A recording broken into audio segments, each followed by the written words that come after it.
Can you wave and smile? Hello, Sunday morning. We really are here on Wednesday night. Thank you very much. What do we really know? Can we trust our senses? Do we really know what we can see and believe? So I have 2 jars of water here, and I have 2 eggs. Now, some of you know how well my science experiments with eggs went last week, and you're laughing at me right now. We are going to give this a try. So if I take an egg and put it in water, what do you think is going to happen? Depends on how old it is. Sink.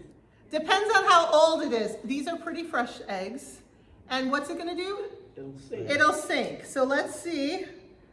I'm setting the egg in. Sure enough, the egg sinks just as we expected because it is a fresh egg. You are right, if the eggs are old, they often start to float. It's one of our ways of knowing if an egg is old. This is a fresh egg. It does what it's supposed to do. It is at the bottom of the jar. Jar number 2.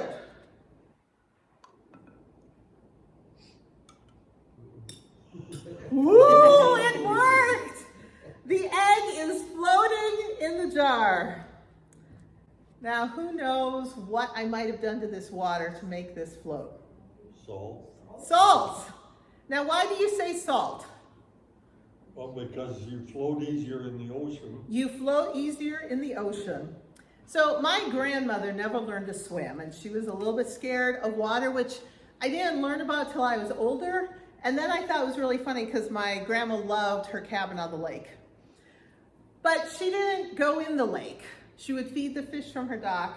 But one time, she and my grandfather went to Israel on a trip, and they went to the Dead Sea. And she was able to float in the Dead Sea because the Dead Sea has so much salt, everyone can float. No one can sink in the Dead Sea.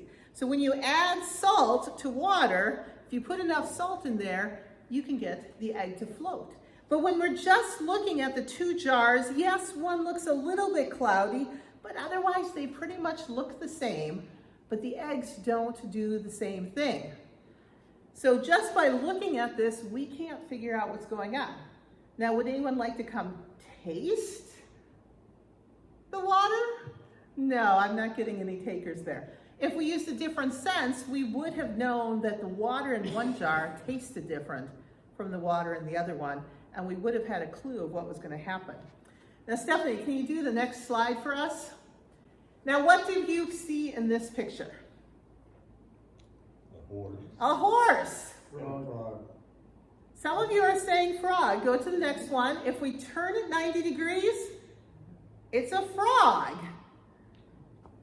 But even this one, if you turn a little bit, if you look a little differently, you can still see the horse there. So sometimes our eyes trick us. Some of us see a frog, some of us see a horse. It's the same drawing. But depending on how we focus our eyes, we can see 2 different things in the same drawing. Which makes us question, can we trust our senses? I bet a bunch of us have played with a lot of optical illusions, especially when we were kids, where things just were not quite what we thought they were. We can't always trust what comes in through our senses. So then how do we know what we know? Because most of us rely on our senses for the information for our brain to know things. So tonight we will be looking at that very concept.